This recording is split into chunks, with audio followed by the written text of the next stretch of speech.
What's good, YouTube? How are you, everybody? Making a beat from scratch. I'm actually going to be going over a beat that I made, I think it was just 2 nights ago. I want to go through all of the ins and outs so you kind of get a feel for what I did. So let's get right into it. This one is called, let's see, what did I call this one? I called this one Super. Super. All right, so let's get into it. Here's what it sounds like, okay? Hopefully you can hear this just fine. Let's get into it.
Okay, so now let's get into the different elements here. So the drums, first of all, I did these on a drum rack. That's what I loaded, and I have here a couple of sounds from the Abyss kit, which is stock to Ableton. Trap. Etc. You see the compressor. I have also a drum bus, which has been a great thing. I learned that from Beat Academy. By the way, if you want to get all of this free sample, I'm putting together a sample pack all for free of these stems. In other words, the melody, the whole beat, and then each particular line. See how I have here all these different stems? I call them stems, meaning drums, 808, which then you can manipulate. You can just take the melody. I'm going to make that available all for free. Just simply go to davidtree.com/free sample pack, and you can just get yours today for free. So here is the compressor that I use on the drum rack. And so you see that it's not sidechain, obviously, to anything, because that is the beat. Now what I'm going to do is I'm going to add an EQ to the drum bus. And the reason I'm doing that is to eliminate any sort of high pitch sounds or anything on the low end that's distorting. I normally want to put that before the compressor and the drum bus so that the EQ'd signal is what's going out. So let's solo that and let's hear it.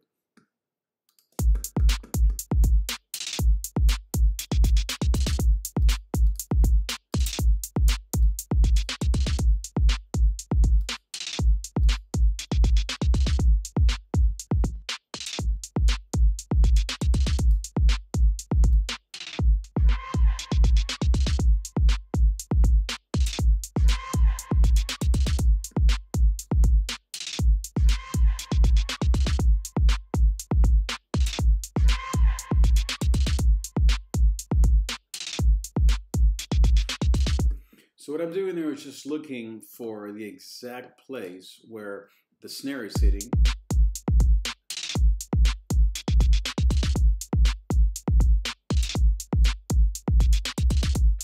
Just somewhere around here. And then I'm just trying to bring that out a little bit. That's all I'm doing. Just to make it really punchy. The way you do that is with the frequency button, which is Q button. See, that kind of brings out.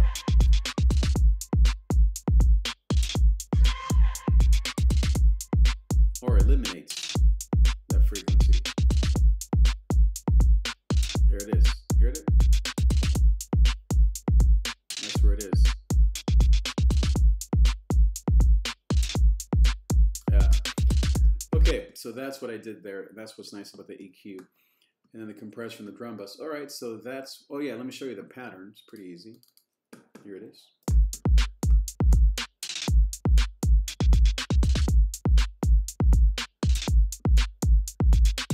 Now let me show you on the hi-hats what I did there as far as some envelopes. So you see these envelopes that I have here on the hi-hats, and here's what this does. Notice this here. Hear that? And then up. I'm going to bring this even tighter, make it even more obvious.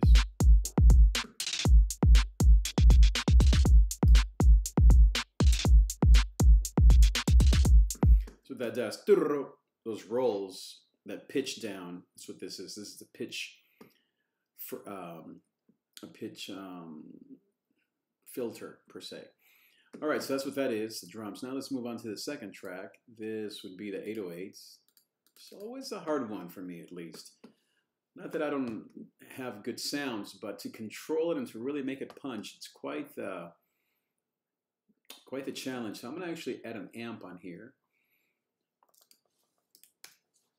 to make it pop even more. So I'm going to add the amp way here before the compressor. So I'm using Contact, and I have this sound called 808 Madness by Global Audio Tools. And so let me play that for you so you hear what it sounds like.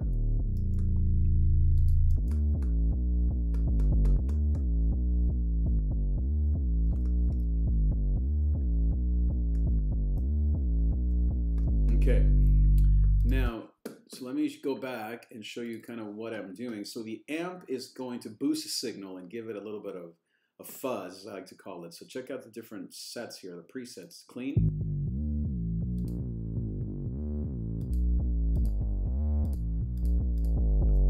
What I normally go for, especially in this type of music, is grit. You don't want all that low in there because it's going to just dampen out the other sounds, especially the kick.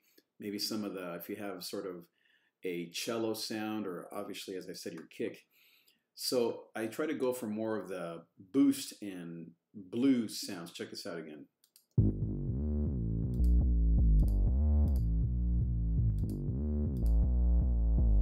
Okay, that's the rock. Now let's see what that sounds like.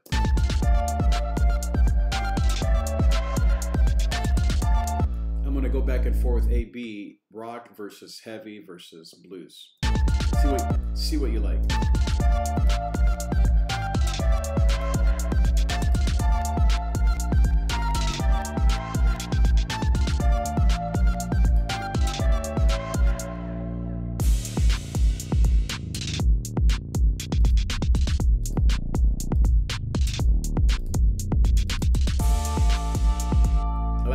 It's got a little bit of grit, but still keeping that low end. Compressor, this first compressor, I learned this from Ill Factor, one of my mentors online. And he also is the one that's kind of mentoring me to start my own beat academy called Triggs Music Academy. So if you want to enroll in that, and registration isn't open yet, I'm still putting together all the different courses. But it'll probably be open, I would say, by early March, maybe even April. But you can go to davidtree.com/Triggs. I think it's Triggs Music Academy, or maybe it's just Trig Music Academy. And you can register and get on the waiting list. So what he taught me is how to use two compressors. And I'm going to actually put the saturator at the end here. But check out the first compressor. It's not sidechain. It's just controlling the levels.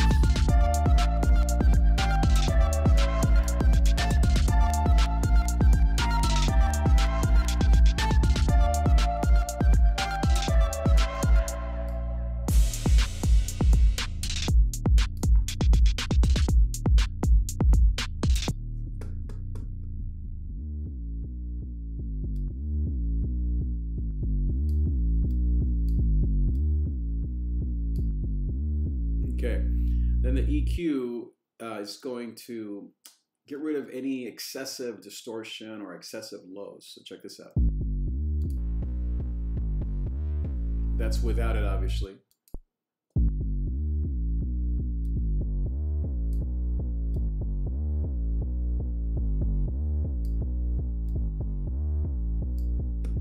So I want to keep a little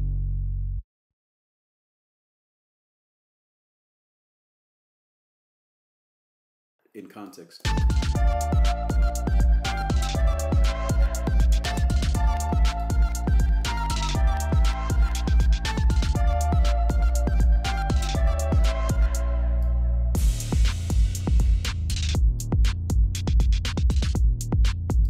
And the last compressor is the one that's sidechained to the kick. And so here's what that sounds like.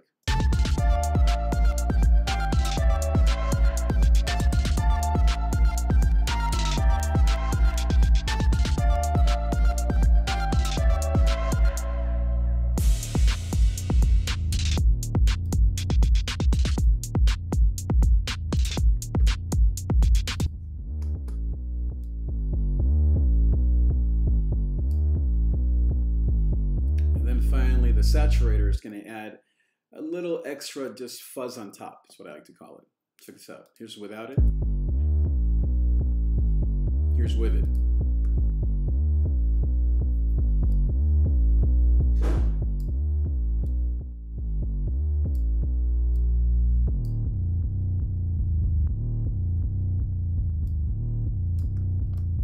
Now, this is another thing that I think I learned also from Ill Factor.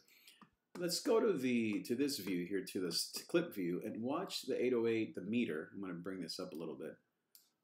Watch without the saturator how inconsistent the signal is. It's going to bounce around.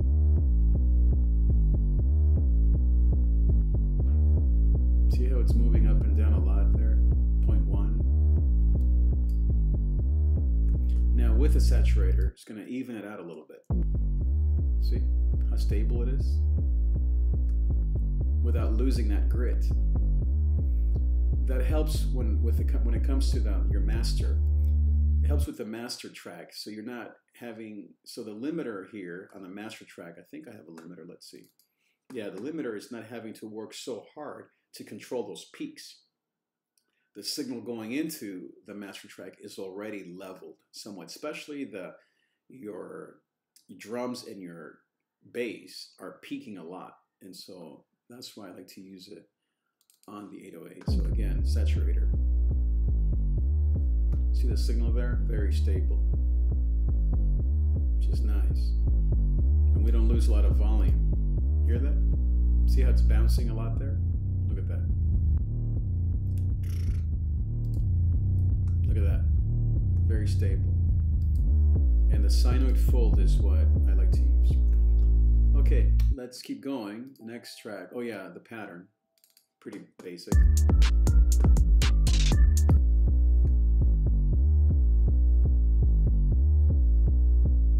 Now with the 808, it's always going to sound detuned, out of tune, flat, sharp. It's part of what the 808 does.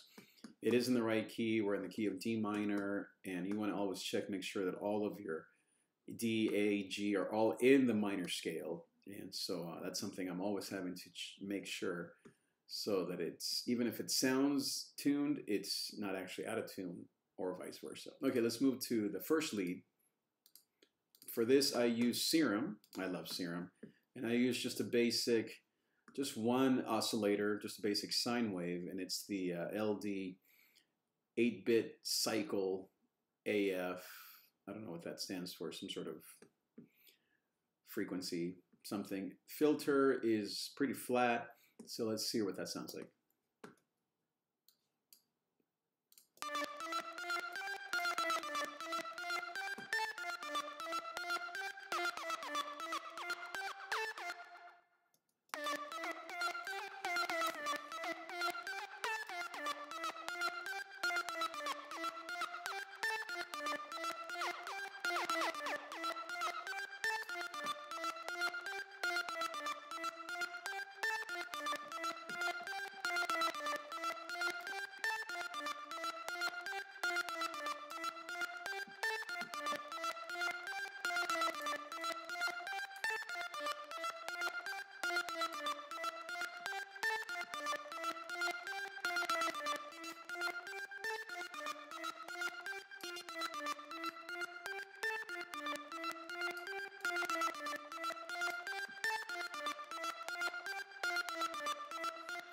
Okay, so that's that one. Let's hear it in context. Okay, here's the actual MIDI.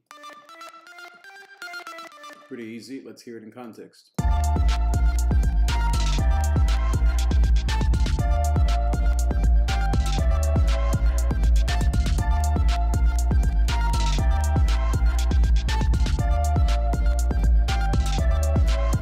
Nice. Okay.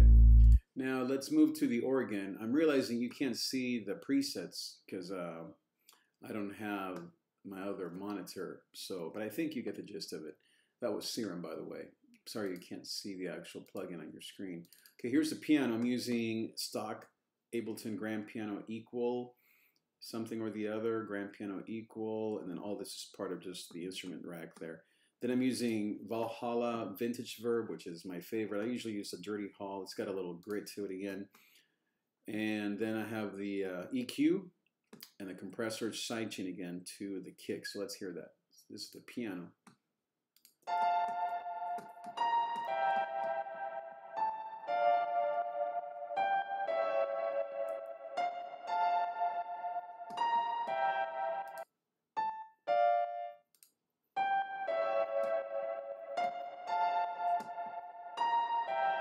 So you notice how that Valhalla, this, yeah, again, you can't see it, but this Vintage Verb preset is just amazing. It provides a ton of grit and sound design. Bye-bye, Savina. So I love it. Okay, so let's hear it again. Here's the MIDI, chords. Let's make this a little bigger than that. I don't know why that's so small. Just thirds, F and A. Just thirds. Now let's talk about thirds and fifths. So this is again in D minor. So this is F, which is the third. So if you wanted to add the full triad, you can do, this is a little bit of theory geekiness. You can just simply add the D here and make it into a triad.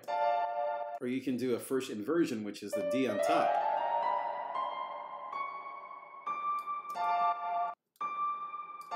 A little too much in my opinion. So I like that. Triads are just nice. Now you can take out the third. Let's see here. And make it just first 1 and 5. Not as haunting, because the third is what makes it haunting. Here we go.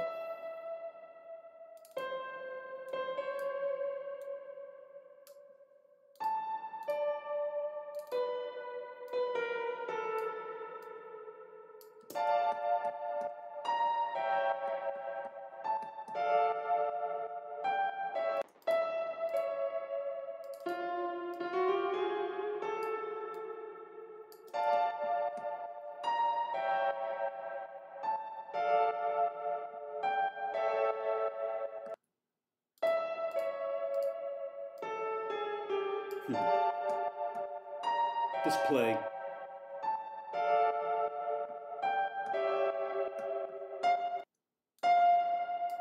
All right, now let's hear that.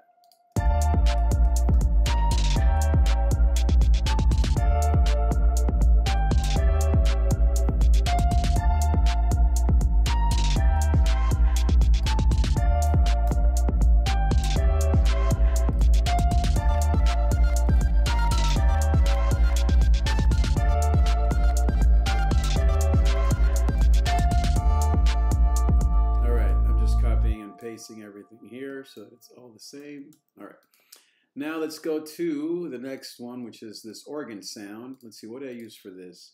I used Massive and I used the harp-lotic patch. Let's see what that sounds like. So it shouldn't be organ. I think I had it as an organ. Let's move it to a harp. More of a, yeah, harp, I guess. Harp. Let's just call it a harp-lotic. Harp-lotic, just like it says on there. That's what it sounds like. All right.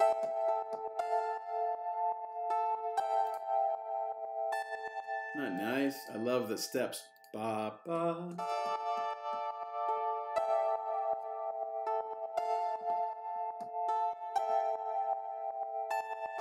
Yeah, I like that. Okay, so now let's, okay, so what I did here, again, it's massive. And then I have the EQ here. You can see that wave there. It's nice. And it's just mostly getting rid of all the lows, anything underneath about what, 1,000 hertz or so. That's what's there. So, and then I have the compressor, again, sidechain to the kick. And then I added some auto pan. Let's hear it without it. With it.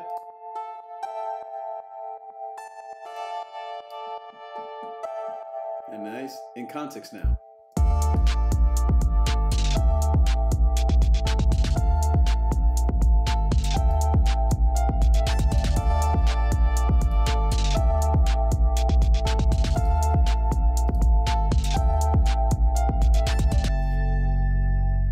Now, what's dulling out all of those nice highs is the bass. So this is where you want to, as I said, be careful with this sound design here on the low end. So watch if I move this over, the difference. It sounds louder, huh? It's because I got rid of all the low end.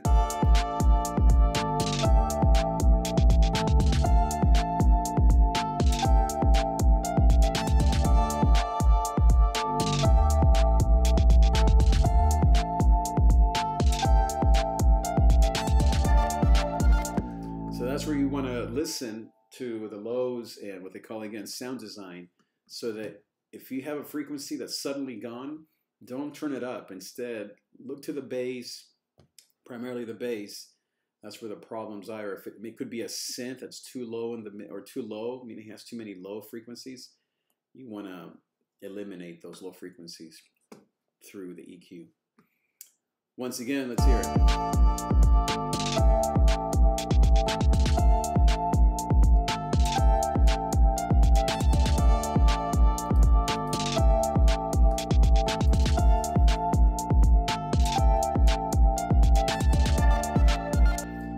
Here's the MIDI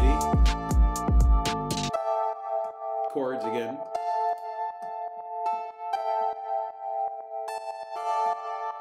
Okay, pretty simple, pretty awesome though. Let's go to the next one. This is, maybe this is an organ. Let's see here. Yeah. Okay, so for this I use Contact and the tone wheel B3, which is the best one. Vintage organs, I love this. Library, and I didn't do a lot. I just put a little bit of the highs here, added the Leslie, the rotating speaker, which I actually had one in real person, and I left it at my other church. So this is all good. The C3, you know that B stands for bar, C for church. Same mechanics. The look of the two organs are a little different. You know how you hear a lot about the B3 Hammond, not the C3? Same mechanics. I had a C3, but the church version had more wood. The B version, the bar version, was a little sexier. It's for the bar. Okay, same mechanics though. So once again.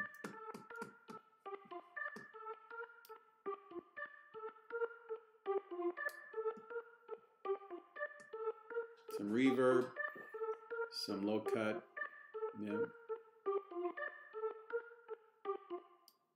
Now it's choppy by design. See the MIDI? It's pretty quick. I want it fast. I don't want it to linger.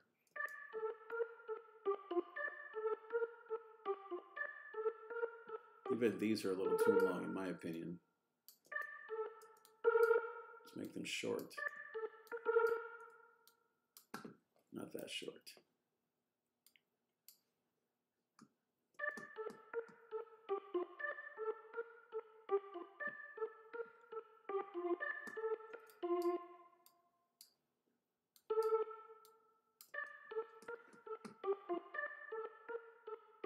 All right, now let's hear it in context. Here it goes.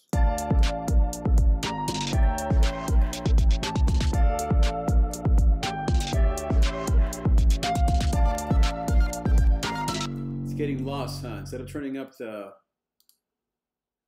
volume, what would you do? Again, work with the EQ. Low cut, maybe even more.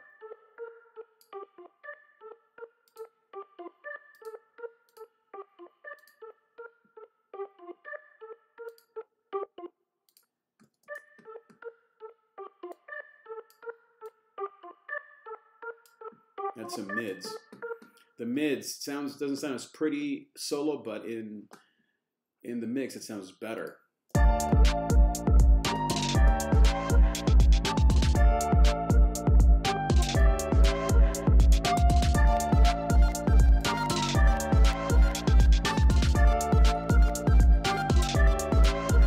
See how it's better than turning up the volume, which brings up every frequency. You just bring out the frequencies that you're missing in your ears. That's why it's good to have good headphones or good speakers, etc. Okay, that's the organ. Let's see the actual MIDI. It's a simple, no chords. Okay, and then that's it. The crash is just here on that little drop here.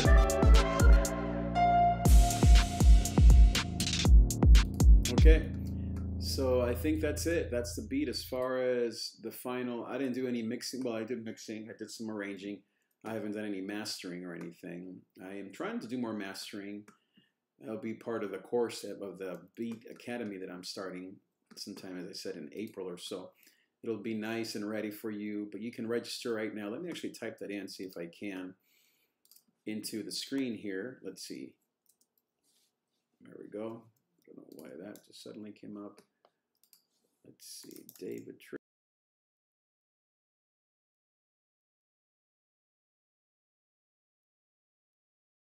Trig Beat Academy. No, Music Academy. Trig Music Academy. So let's see if it shows up. There it is. It's really tiny. So you can sort of see it there. Okay, so let me make it a little smaller.